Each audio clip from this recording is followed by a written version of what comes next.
সময়টা হচ্ছে সন্ধ্যা, এখন ভয়েস দেবো না, পরে এই ভয়েসটা এখন শুনতে ভালো লাগে, বুঝলি, এখন দিলে।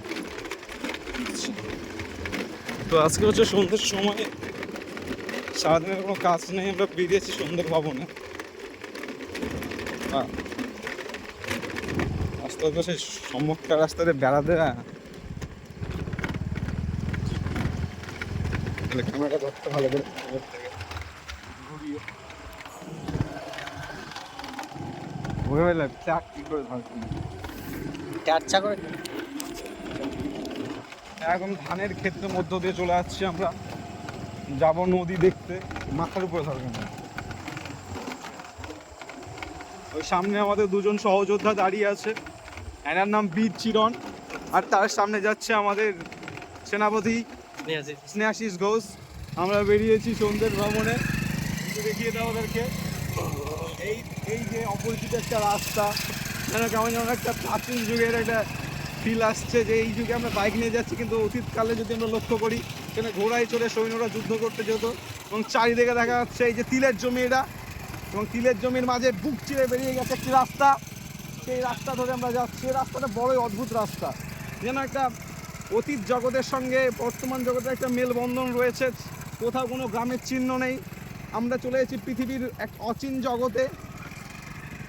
শুধুমাত্র মনে হয় এই যে এই জায়গাটা, এখানে চাষবাস হয় না, এটা একটা পতিত জমি, তাই তো বীর সেনাপতি চিরণ? এটা একটা পতিত জমি আমাদের। আমরা চলে যাচ্ছি, আমরা এখন যেতেই থাকবো, সামনে একটা নদী পাবো, এই তো নদী চলে এসছে। তো এই নদীটা কিন্তু নিত্যবাহ নদী নয়, এটা অনিত্যবাহ নদী, অর্থাৎ কি না, তো বর্ষার জলে পুষ্ট। যেহেতু এখন খরা চলছে, তার জন্য এই নদীতে জল নেই, সামান্য একটু জল দেখা যাচ্ছে এবং কালভেট রয়েছে। এটা দুর্দান্ত একটা পথ। তো সত্যি একটু ভালো করে ল্যান্ডস্কেপটা একটু ক্যাপচার করিস তো। এই যে নদী, নদীর রাস্তাটা একটু, এই নদী দিয়ে আমরা চারজন চলে যাচ্ছি গন্তব্যস্থল। আমরা এই রাস্তাটা কতটা আছে দেখে আসবো। আচ্ছা, এই যে জল বেরিয়ে যায়, এটা কিন্তু আমাদের গ্রামের ছেলেরা প্রচুর এনজয় করি। এই যে নালা দিয়ে বা কোনো কালভেট দিয়ে যখন জল বয়ে যায়, তখন সেটা আমরা প্রচুর এনজয় করি। আমরা আবার চলতে লাগলাম সামনের দিকে, দুটো ঘোড়া নিয়ে। এইখানে জলটা বেশ ভালো যাচ্ছে, অর্থাৎ জলে একটু স্রোত দেখা যাচ্ছে। আমরা কিন্তু সময় নষ্ট করব না, আমরা চলে যাচ্ছি সামনের দিকে। সূর্য প্রায় ডুবে গেছে, অর্থাৎ গোধূলি লগ্নে আমরা চলেছি অগোধূলি সমুদ্রে। সামনে গরুর পাল আসছে, এখানে একটু সাইড করতে অসুবিধা হবে, অর্থাৎ এবং বাঁদিকে রাস্তাটা বেড়া দেওয়া হবে, যাতে কোনো পশু ধান খেতে না পারে, তার জন্য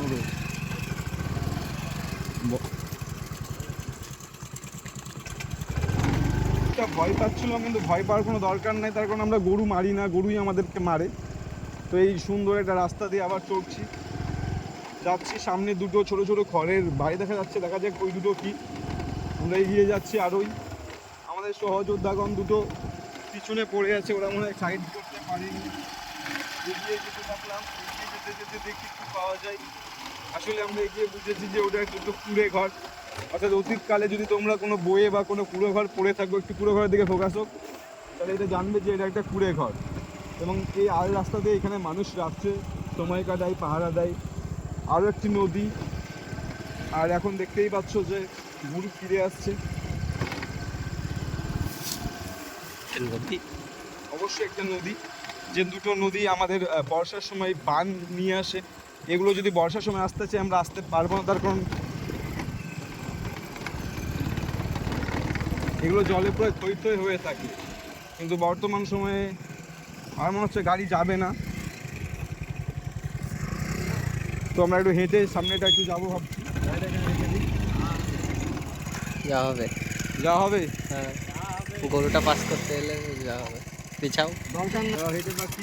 সেনাপতি চিরণ, সেনাপতি চিরণকে আগে দিই। বীর সেনাপতি বাবু স্নেহাশিস। না, স্নেহাশিস বিশেষ হচ্ছে সেনাপতির না, মন্ত্রী। মন্ত্রী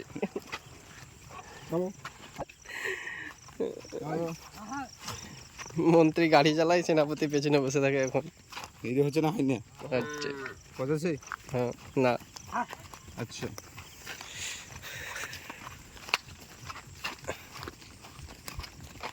তো এটা হচ্ছে দুর্দান্ত কালফেটার একটা। গেম বেলটা আনলি আসছি। অন আছে তো, হ্যাঁ দেখা। তো এই যে জলগুলো দেখতে পাচ্ছি, এই জল ব্যানার ঝাড়না, এটা নদী কি নাম? নেংরা। এটা সম্পর্কে একটু বিশেষ জানতে চাইছি আমরা সেনাপতি আর চিরনের কাছ থেকে একটু দু এক কথা এই ব্যাপারে। ন্যাংরা নদী বিলের নাকি? সঙ্গে যুক্ত আছে, একটু দু এক কথা। এই যে আপনারা সাউন্ড শুনতে পাচ্ছেন, করিস না, ছাড়বো। নেংরা সম্পর্কে দু একটা কথা। ন্যাংরা নদী সম্পর্কে দু একটা কথা দেখি সেনাপতি চিরন। গরুগুলো সুন্দর গোধূলি বেলায় নদীর সংযোগে চলে যাচ্ছি আমরা। পাকা রাস্তা পাওয়া যাবে না দেখে। আচ্ছা, তাহলে এই বলা হচ্ছে কি বিল আমাদের চিরন?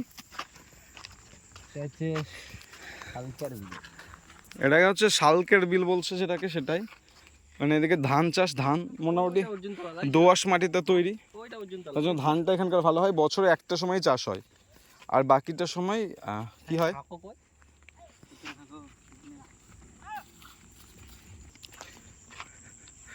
আসলে আমরা গ্রামের ছেলে, আমাদের কাছে নদী, এই ব্যানার ঝাউর, ধান ক্ষেত এবং অর্জুনতলা মানে অর্জুন গাছ, যে এখানে একটা ফেমাস অর্জুনতলা রয়েছে, এগুলো আমাদের কাছে একটা ইমোশন। তাই আমরা যতই শহরে যাই না কেন, গ্রামের এই পরিবেশগুলোকে কোনো মতেই ভুলতে পারি না। তো দেখতেই পাচ্ছ সুন্দর একটা লেক এখানে রয়েছে। বাবা আমাদের ক্যামেরাম্যান বাবা একটু হাই করে দে, এটা বল কেমন লাগছে তোকে? দারুণ। আচ্ছা, তো আমরা এই জায়গায় একটা, হ্যাঁ এইখানে একটা স্টোরি রয়েছে প্রাচীনকালে, যদি আমরা শুনতে চাই যে ওই চাঁদ সদাগর বেহুলা লক্ষিন্দরের গল্প। তো এই নাকি শুনেছে যে চাঁদ সদাগর এই নদীতে তার বাণিজ্য তরী নিয়ে ব্যবসা করতে করতে এসে এর সামনে একটা জায়গায় রেখে ওখানে ব্যবসা করেছিলেন। তার জন্য যে জায়গাটায় নদীটা রেখে মানে তার বাণিজ্য তরী বা নৌকা রেখে ব্যবসা করেছিলেন, সেই জায়গাটাকে আমরা চাঁদ ক্ষেত্র নামে জানি। জানি না এটা কি ঠিক না ভুল, আমি ঠিক বলতে পারবো না, কিন্তু চাঁদ ক্ষেত্র যে গল্প সেটা এটাই। তো এখন প্রায় সূর্য ডুবে গেছে, অন্ধকার, কিন্তু আমরা আরও একটু সময় কাটাবো এখানে, অর্থাৎ সন্ধে পর্যন্ত, রাত্রি 7টা-8টা পর্যন্ত থাকার প্ল্যান রয়েছে।